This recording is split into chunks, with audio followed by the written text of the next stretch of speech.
नमस्कार प्रिय दर्शकों, हाजिर हूं मैं जन्म कुंडली अध्ययन करने के लिए। एक जन्म कुंडली लेकर आप सबके सम्मुख उपस्थित हुआ हूं। यह जन्म कुंडली है एक नवजात बालक की।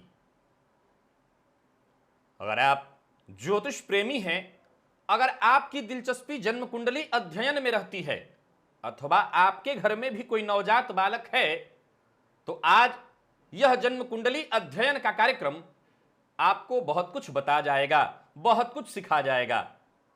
तो तैयार हो जाइए। इस बालक की जन्म तारीख एक बार नोट कर लीजिए ताकि आप भी इस जन्म कुंडली का निर्माण कर सकें।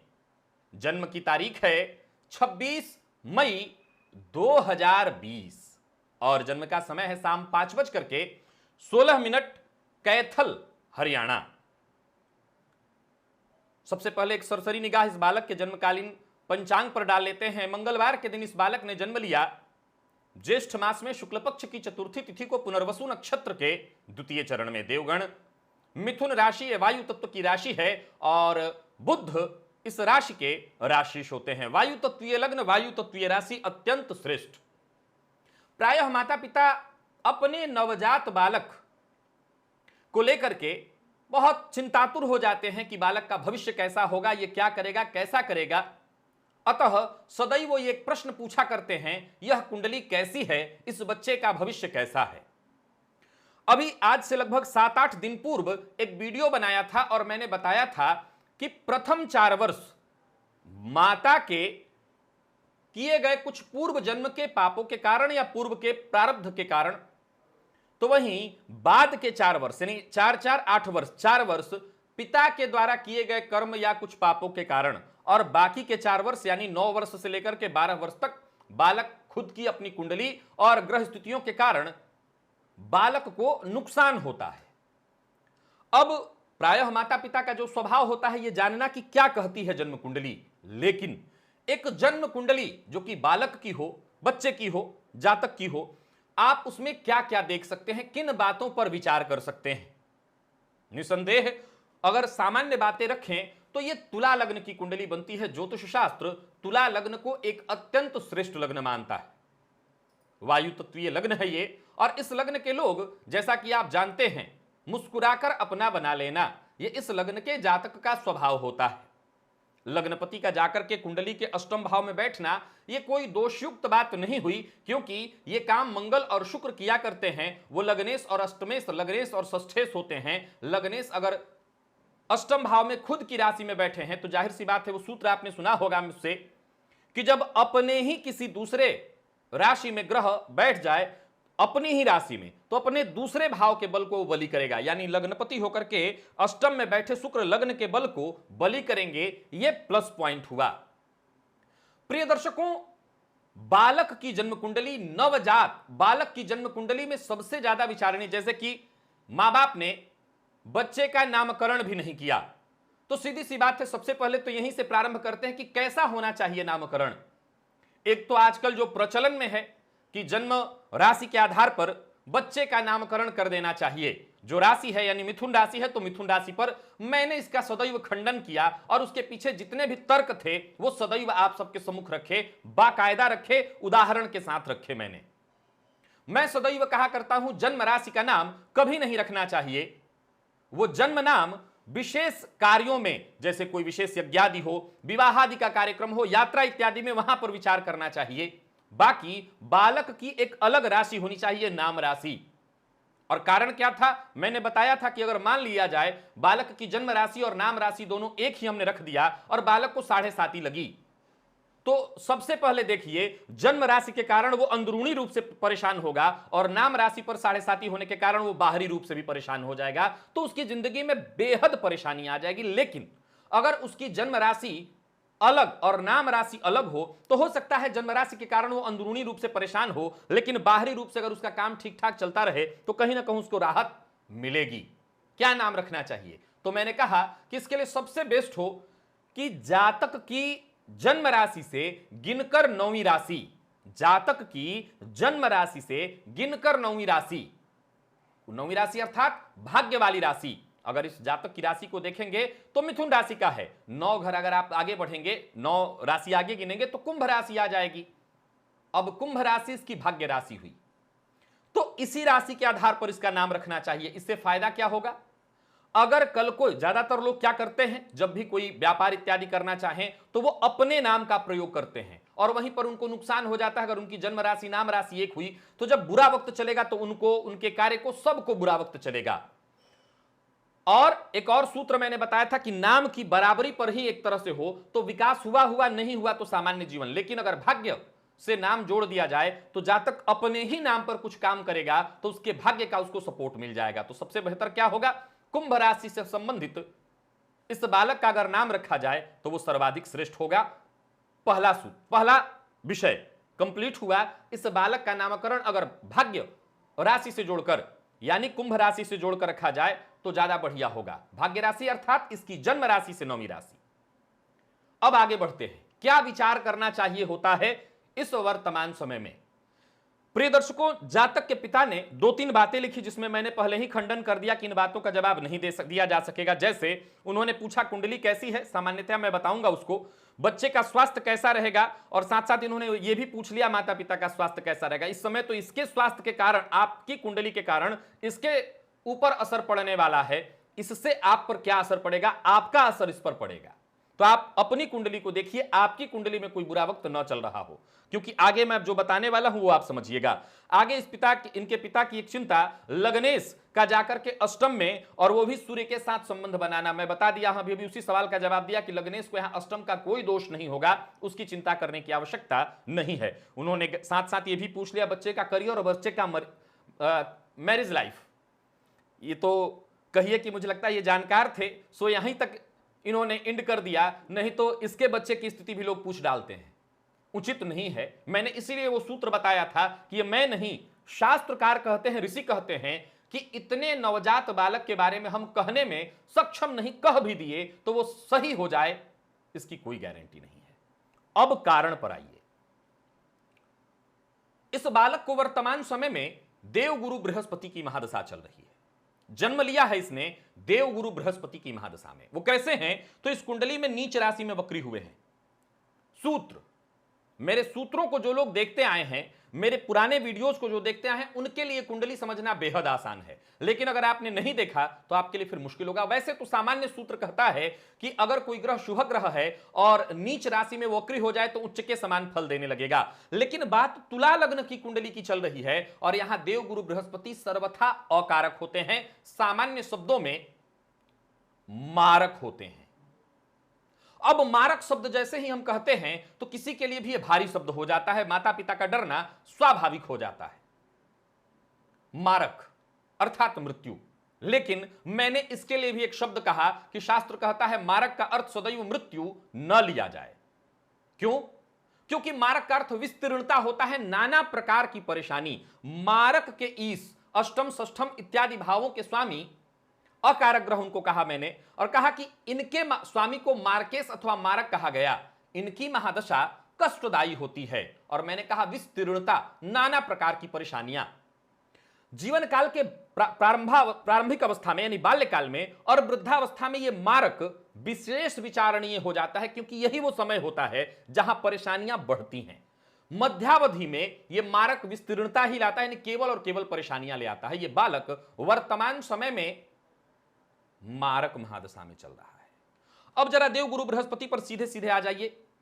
ये देवगुरु बृहस्पति कैसे हैं? तो वक्री होकर के 252 कला के साथ मृत अवस्था में, और चलित चक्र जब जाकर के आप देखते हैं तो पाएंगे कि चलित चक्र में फल दे रहे हैं ये खुद की राशि का, यानी तृतीय भाव का, लेकिन अपनी ही राशि का फल दे रहे हैं। इससे इनके मारकत्व में कमी नहीं आएगी, याद रखिएगा।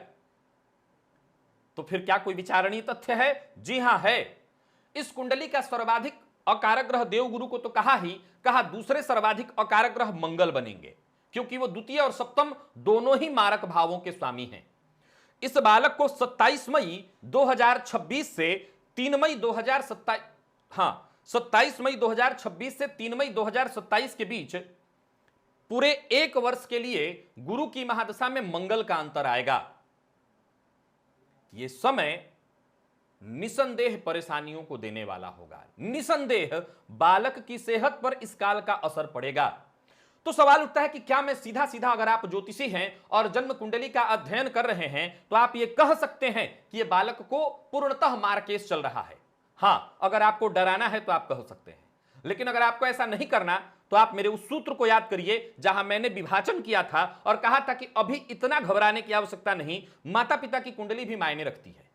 अगर वो कुंडली मजबूत अवस्था में है, वहां संतान सुख है, वहां संतान की स्थिति अच्छी दिखाई पड़ रही है, माता पिता अच्छे कर्म कर रहे हैं, तो फिर कहीं ना कहीं बालक का उससे बचाव होगा। यह वो काल है जहां माता पिता के किए गए सदकर्मों के कारण बालक को फायदा मिल रहा है। तो निसंदेह इसकी जन्म कुंडली भी मायने रखती है, निसंदेह इसकी जन्म कुंडली में भी चल रहा मार्केस विचारणीय है, विचारणीय है। लेकिन जरा समझिए मेरी उस बात को, जब मैंने कहा कि सब कुछ यहां चेन में चलता है, इस धरती पर जो भी चल रहा है एक चेन में चल रहा है। इस बच्चे को मारक चल रहा है और माता पिता की कुंडली में भी संतान कष्ट लिखा हुआ है या संतान कष्ट की स्थिति चल रही है, तो यह प्रबल मारक हो जाएगा। लेकिन अगर ऐसा नहीं है, माता पिता की कुंडली नॉर्मल चल रही है, वो सामान्य है, तो फिर इस अवस्था में बालक की सेहत का विशेष रूप से ख्याल रखना चाहिए। और ये जो काल मैंने 1 वर्ष का बताया, विशेष रूप से इस समय सावधानी और बच्चे के स्वास्थ्य के हेतु भोलेनाथ की आराधना करना जरूरी हो जाता है। ये पहला पॉइंट क्लियर हुआ। अब हम चलते हैं आगे। यहां 2 बातें मैंने क्लियर की इस कुंडली में, एक तो नामकरण, दूसरा इस बालक को मार्केस चल रहा है, इस बात पर ध्यान जरूर रखा जाए। अब पिता की चिंता कि कुंडली कैसी है, जैसा मैंने कहा कि सामान्यतया मैं कहने को कह दूं, लेकिन यह बहुत विचारणीय नहीं होगा। हां, यह बात तो सत्य है कि वायु तत्वीय लग्न और वायु तत्वीय राशि, लग्नपति और राशिपति आपस में मित्र हों, लग्नेश और राशि तत्वतः एक हों, तो यह जन्म कुंडली अपने आप में अच्छी हो जाती है, इसमें कहीं कोई संशय नहीं। लग्नपति का जाकर के अष्टम में बैठना आपको चिंता थी, इस चिंता को आप भूल जाइए, क्योंकि यहां एक और सूत्र लागू होता है कि जब अपने ही भाव में यहां पर बैठे शुक्र तो अपने दूसरे घर के बल को बलि कर देंगे, अतः जातक के व्यक्तित्व को वो बलवान करेंगे, सो चिंता करने की कोई आवश्यकता नहीं है। यहां नजर डालिए गुरु और शनि का कुंडली के चतुर्थ भाव में होना, गुरु का फल देना कुंडली के तृतीय भाव में, परंतु इस लग्न के सर्वाधिक योग कारक ग्रह, जिन्हें हम इस जन्म कुंडली का मुख्य ग्रह भी कहेंगे, और वो है शनिदेव, जो कि शश महापुरुष योग बनाकर के इस कुंडली के चतुर्थ भाव में क्षेत्र के कारक होकर के क्षेत्र भाव में बैठे हैं। निसंदेह इस बालक के सुखों की वो चर्चा करते हैं, बताते हैं कि आगे चलकर के सब कुछ इसके पास होगा, सारी सुख सुविधाएं इसके पास होंगी। भाग्यपति का जाकर के कुंडली के भाग्य भाव में बैठना 2 अंश पर, हालांकि वो भी फल दे रहे हैं अष्टम का, परंतु चलित चक्र में, परंतु जन्मांक चक्र में वो दिखाई पड़ रहे हैं भाग्य भाव में। ये बड़ा प्लस पॉइंट है कि भाग्य भाव में भाग्यपति बैठे हैं, तो निसंदेह भाग्य तो है इस बालक का, क्योंकि जिस घर में पैदा लिया है वो भी एक अच्छा ही परिवार है, तो सीधी सी बात है कि भाग्य तो है इसके पास। अब माता पिता के अच्छे कर्म हो तो निसंदेह इसकी आयु भी आगे चल करके ठीक होगी और इसको बाकी चीजें मिलेंगी। अब एक और चिंता, वर्तमान समय में इस बालक को गुरु की महादशा पूरी तरह से पार हो जाए, लेकिन इसी बीच आ जा रही है, प्रारंभ हो गई है केतु का अंतर। इस बच्चे को गुरु की महादशा में केतु का अंतर चल रहा है। पूरी तरह से इस बच्चे की सेहत का, नजर इत्यादि से बचाने का व्यवस्था बना करके रखा जाए माता पिता के द्वारा, सबसे बड़ी चिंता यही है। एक और बात, वैसे तो प्रायः छोटे बच्चे को कोई भी लेना चाहेगा, जैसे जैसे बालक बड़ा होगा देखने में ठीक होगा, क्योंकि तुला लग्न का है, खूबसूरत होगा, सुंदर होगा, किसी को आकर्षित करेगा, तो ऐसे बच्चों पर नजर जाना, ऐसे बच्चों को तुरंत ले लेना, यह प्रायः स्वाभाविक होता है। ऐसे बच्चे जिनकी कुंडली में गुरु में केतु का अंतर चल रहा हो, भ्रामक स्थिति, रोग कोई ना हो, वही नजर लग जाए, और जब भी आप डॉक्टर के पास जाएं कोई सही चीज पकड़ में ना आए, तो आप लोगों को इस समय बेहद सतर्क सावधान रहना होगा। माहौल तो आप जानते ही हैं, बेहद सतर्क और सावधान रहिए। रही बात इस कुंडली में, एक और बात आपको बता दूं कि पंचम भाव के मालिक जाकर के कुंडली में बैठे हैं स्वगृही होकर के, सो इसकी शिक्षा बहुत अच्छी होगी, और उच्च शिक्षा के मालिक बुध अष्टम का वैसे फल दे रहे हैं, लेकिन फिर भी इसकी शिक्षा को लेकर के चिंतित होने की आवश्यकता नहीं है। क्यों? गुरु की महादशा बीतने के बाद इसको शनि की महादशा 19 साल के लिए आ जाएगी। किसी भी कुंडली का बलाबल जानना हो तो एक और भी चीज देखना चाहिए, निसंदेह मैं अपनी बात पर अभी भी अडिग हूं कि आने वाले वर्षों में 26 और 27 में इसकी सेहत का विशेष रूप से ख्याल रखना है। लेकिन अगर हम उसको पार कर लेते हैं, उस स्थिति को बचा लेते हैं, बालक की सेहत को ठीक रख लेते हैं, तब आगे की बारी आती है शनि की महादशा इसको जब 19 साल की चलेगी। निसंदेह इस बालक की शिक्षा बाकी की सब चीजों को बहुत बेहतर ढंग से बना करके रख देंगे। अतः शिक्षा इत्यादि को लेकर के आपको कोई चिंता नहीं करनी है। अब इस बालक की कुंडली में देखिए सूर्य और शुक्र की युति का होना। यहां पर सूर्य और शुक्र की युति और शुक्र की जो स्थिति इस बालक की कुंडली में बनी हुई है वो कहीं ना कहीं थोड़ी सी विचारणीय जरूर है। 24 अंश पर और सूर्य के साथ बैठे हैं। हालांकि दूरी पर्याप्त है, 9 अंश से ज्यादा की दूरी है, अतः अस्त स्थिति में यह नहीं है, तो यह चिंता आपको करने की जरूरत नहीं है कि शुक्र इसका खराब हो रहा है। पर फिर भी सूर्य के साथ यहां पर बैठे हैं मां बाप। एक बड़ा गहन विषय है कि यह वो काल है जहां मां बाप बच्चे के ऊपर अच्छी चित्रकारी कर दें, अच्छी कलाकारी कर दें, तो न तो चारित्रिक दुर्गुणता, क्योंकि मंगल की भी दृष्टि है, न तो चारित्रिक दुर्गुणता की कोई चिंता हमें है। अब आज का समाज, आज का माहौल तो है ही वैसा, लेकिन फिर भी अगर आप लोगों ने अच्छे संस्कार इस बालक को दिए तो आपको बाकी कोई चिंता करने की जरूरत नहीं है।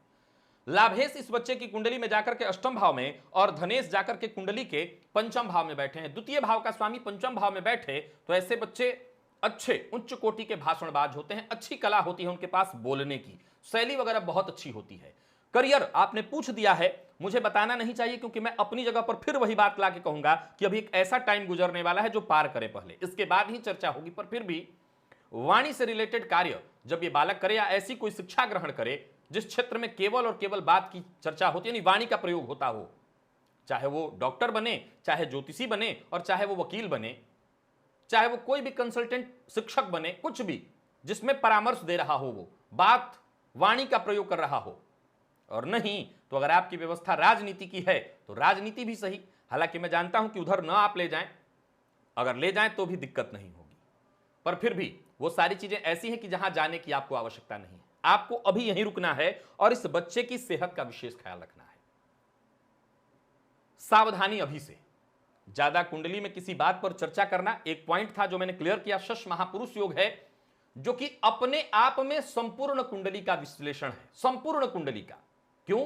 क्योंकि शश महापुरुष योग इस बालक को सब कुछ प्रदान कर सकता है, हर वो सुख जो एक आम व्यक्ति चाहता है।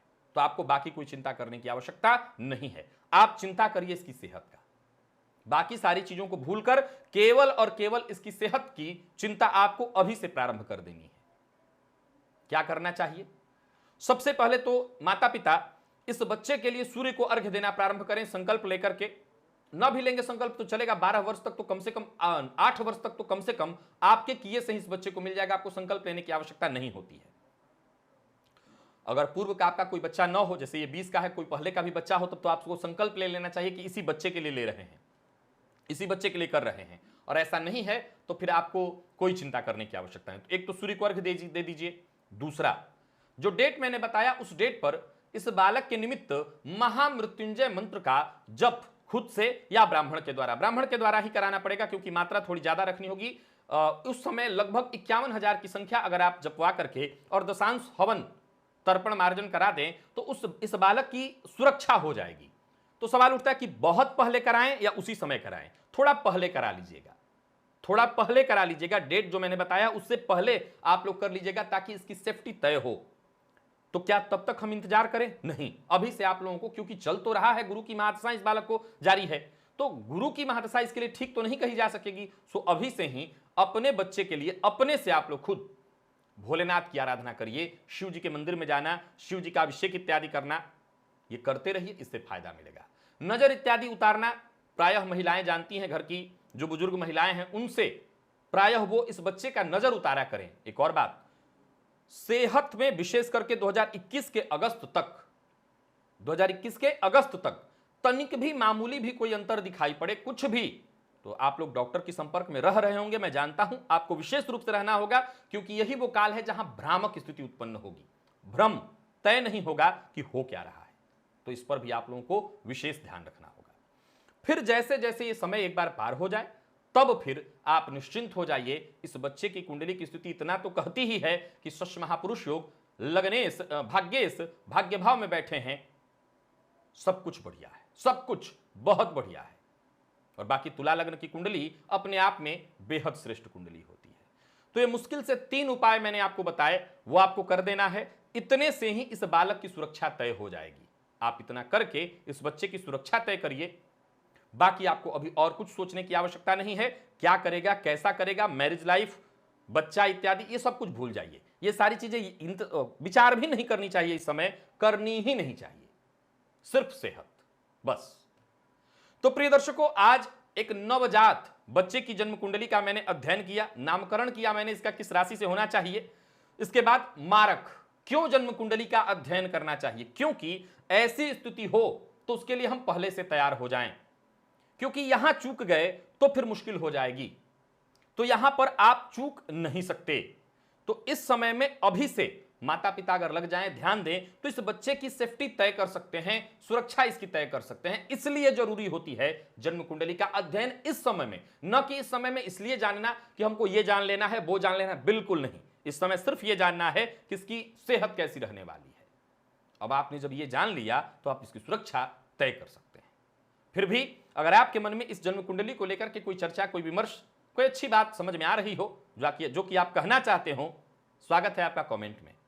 आज के लिए बस इतना ही, इजाजत दीजिए, पुनः मुलाकात होगी जब कल मैं आप सबके सम्मुख लाइव रहूंगा, ठीक शाम 8:10 पर आपकी जन्म कुंडली का अध्ययन करने के लिए। तो तब तक के लिए नमस्कार।